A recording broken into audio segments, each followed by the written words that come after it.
लपुस्की लपुस्की लपुस्की लपुस्की लपुस्की लपुस्की।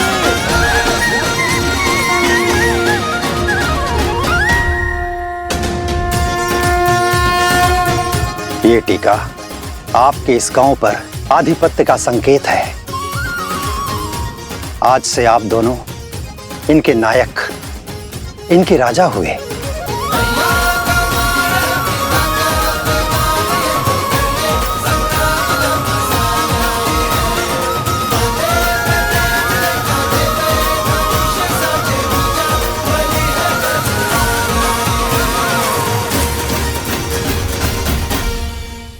देखा, कहा था ना तुम दोनों राजा हो। और अब ये सब तुम्हें राजा का मान सम्मान देंगे और अश्व को रोकने का अधिकार भी मिल ही गया। क्या बताएंगे आप? कहाँ के राजा हैं आप? तुम हमारे साथ रहकर बुद्धिमान हो गए हो सोमकर्ण, अति उत्तम।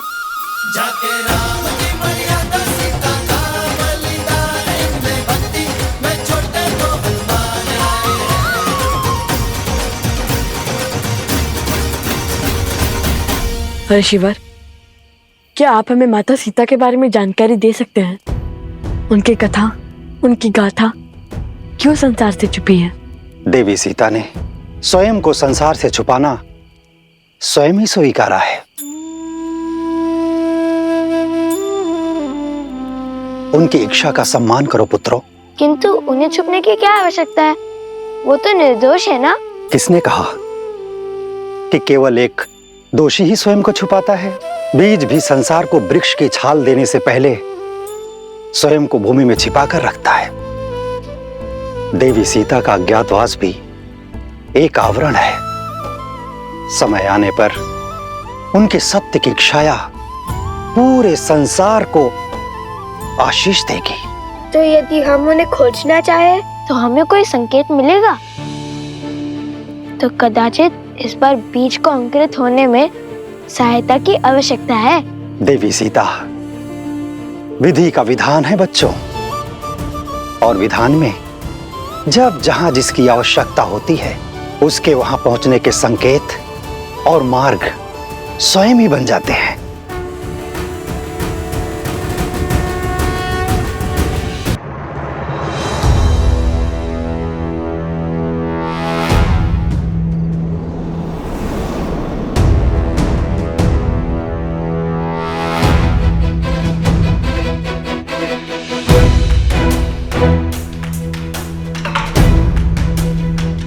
यहां युद्ध के बाद छाई शांति है। ना पशु है और ना ही पक्षी। सब भयभीत होकर छिप गए हैं, अर्थात युद्ध निकट ही घटा है।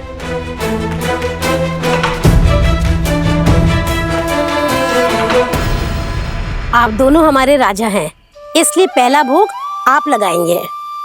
नहीं, राजा स्वामी नहीं, सेवक होता है जो प्रजा से पहले अपना पेट भर ले। वो रक्षक नहीं, भक्षक होता है। आइए हम सब साथ भोजन करेंगे। लीजिए।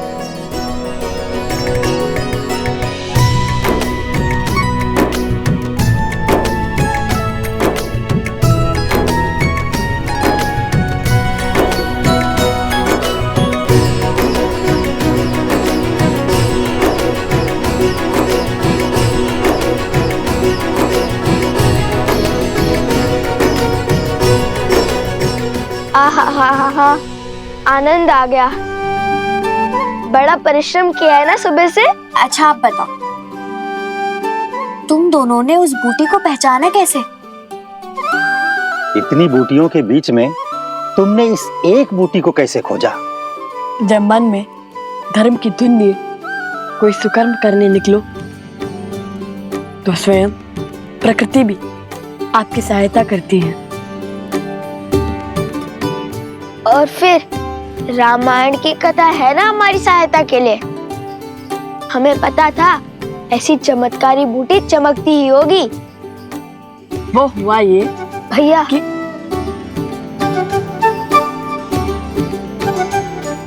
हाँ हाँ, जानता हूँ कि अपनी वीरता की कथाएं सुनाने में तुम्हें अधिक आनंद आते हैं, किंतु हाँ, स्मरण रहे, सत्य में कल्पना की मिलावट नहीं होनी चाहिए। मैं तो सदा सत्य ही कहता हूँ।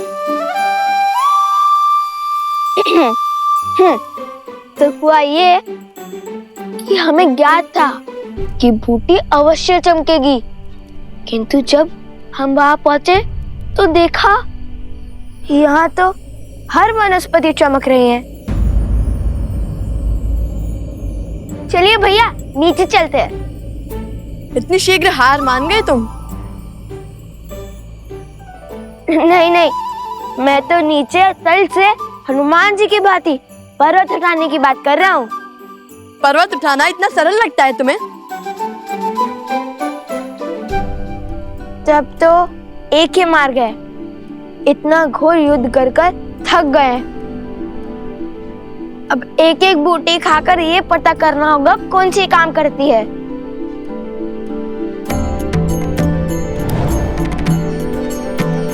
और यदि कोई भी बूटी विषैली निकली तो?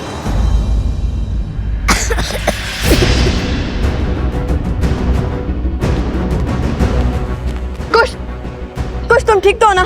कुछ उगलो से कुछ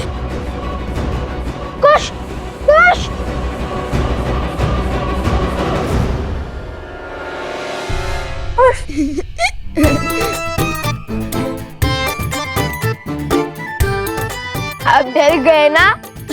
मुझे तो कुछ नहीं हुआ। कभी तो गंभीर हो जाया करो कुछ।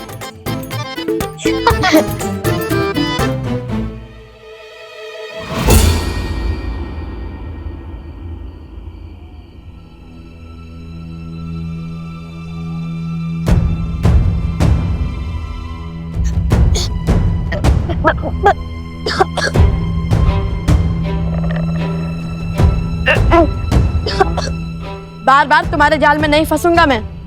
अभिनय का कोई लाभ नहीं है।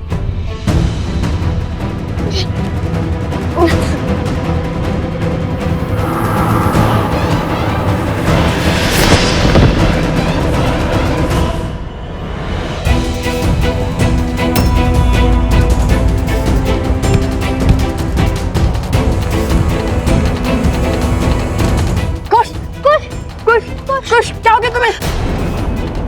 ये बूटी तो सदी में विषैली निकली। कुछ उठो, कुछ। फिर क्या? मेरा नीलाकंठ देखकर भैया को विश्वास तो हो गया था, किंतु लगता है विष फैल रहा है। अब क्या करें?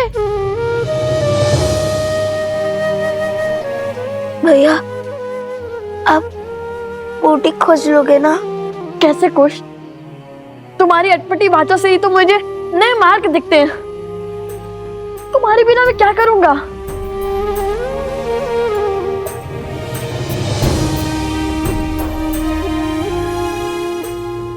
ये बूटी विषैली है, ये तो पता चल गया ना।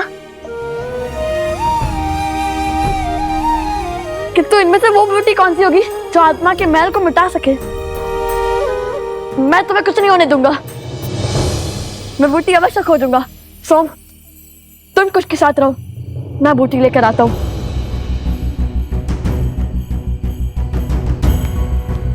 आंखें खोलो कुश।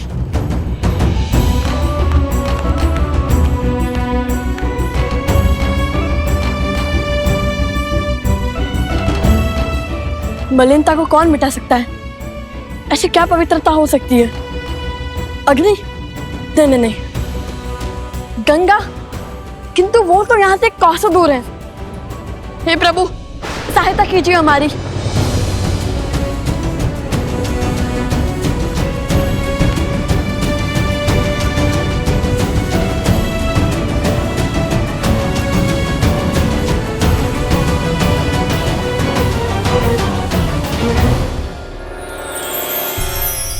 ये नक्षत्र तो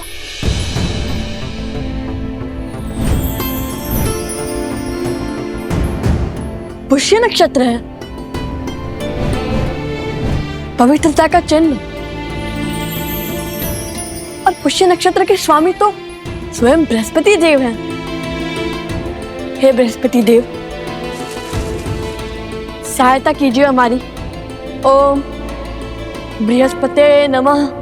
ओम बृहस्पते नमः।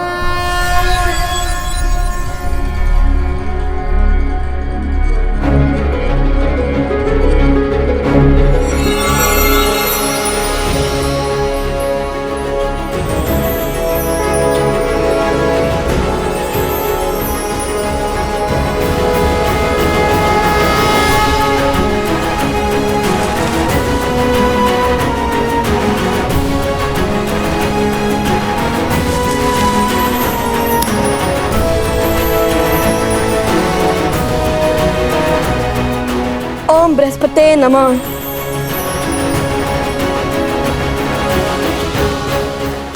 कुश।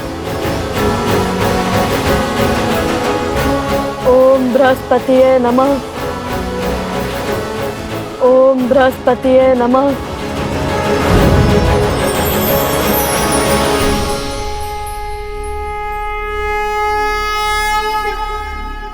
कुश, तुम ठीक तो हो ना? भैया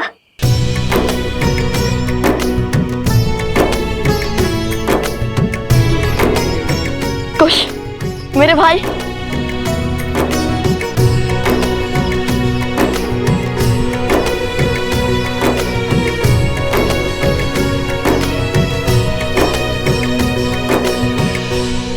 प्रकार भैया ने अपने ज्ञान से मेरी उद्दंडता के कारण आई समस्या का अंत किया। किंतु सदैव की भांति कुश की उद्दंडता के कारण ही हमें इतनी शीघ्र इस विपदा का हल मिल गया। अवश्य, हनुमान जी से कम नहीं हो तुम दोनों भाई। अरे अब शीघ्र चलो, हमें उस वृक्ष तक पहुंचना होगा, अन्यथा तुम्हारी सिद्धि कोई और ले जाएगा। ये कैसा आभास है, मानो कोई दिव्य शक्ति आसपास है।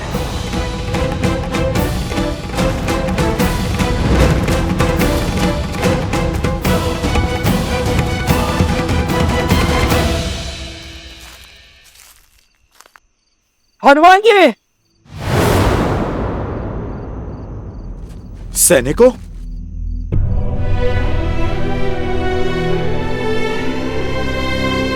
ये किसने किया?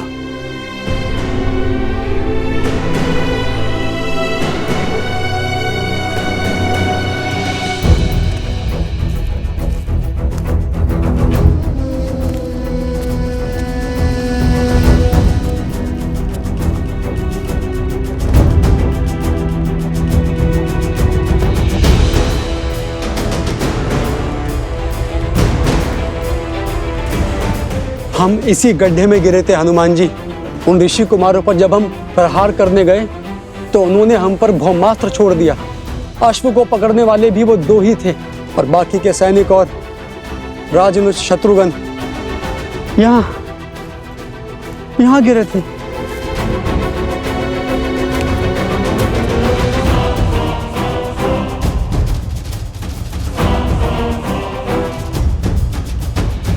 हम उन्हें बचा नहीं पाए, मैं गड्ढे में ही रह गया, उनके समक्ष लड़ने का साहस नहीं जुटा पाया।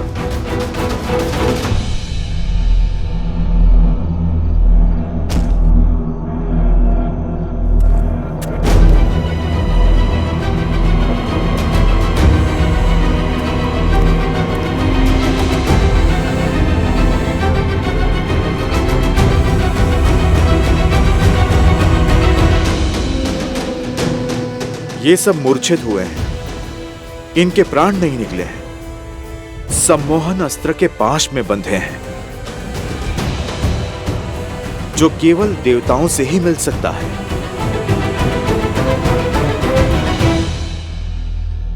पर शत्रुघ्न भैया कहां हैं? हम उन्हीं को खोज रहे थे हनुमान जी, तब तक आप हमें दिख गए। लगता है इन बालकों के पास दिव्य शक्तियां हैं। अवश्य ही ये वही ऋषि कुमार हैं जो अयोध्या आए थे। वो एक दूसरे को लवकुश कहकर पुकार रहे थे। लवकुश? इतने बड़े राम भक्त अपने ही प्रभु का अश्व क्यों रोकेंगे? तुम इन्हें अयोध्या ले जाओ। शत्रुघ्न भैया को मैं खोजता हूं। महाराज को सारी सूचना विस्तार से देना।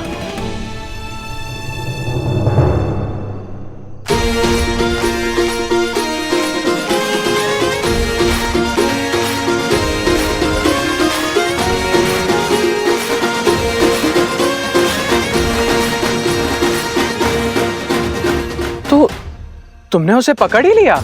है ना अद्भुत? कहा था ना, लवकुश कुछ भी कर सकते हैं। सच्ची में तुमने उसे पकड़ लिया? अरे अवश्य। अब चलिए, हमें वो स्वर्ण कमल लेकर आश्रम भी पहुंचना है। कल सुबह पूजा है।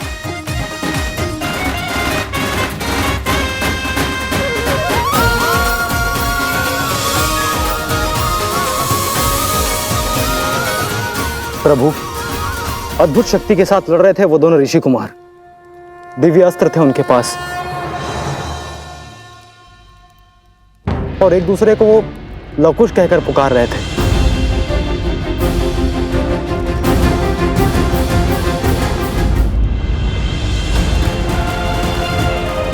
महाराज, ये तो वही दो ऋषि कुमार हैं जिनके गायन ने हम सभी को मंत्रमुग्ध कर दिया था।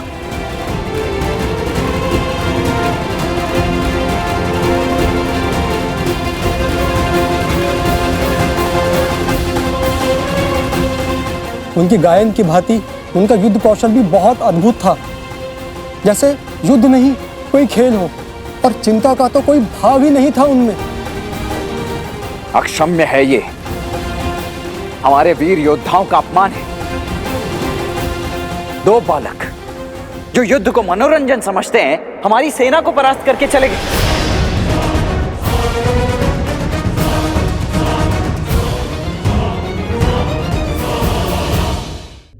और शत्रुघ्न कहाँ है?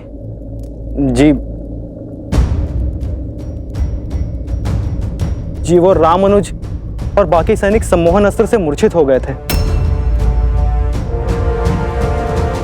और उसके पश्चात रामानुज शत्रुघ्न लुप्त हो गए। हनुमान जी उन्हें खोजने का प्रयास कर रहे हैं।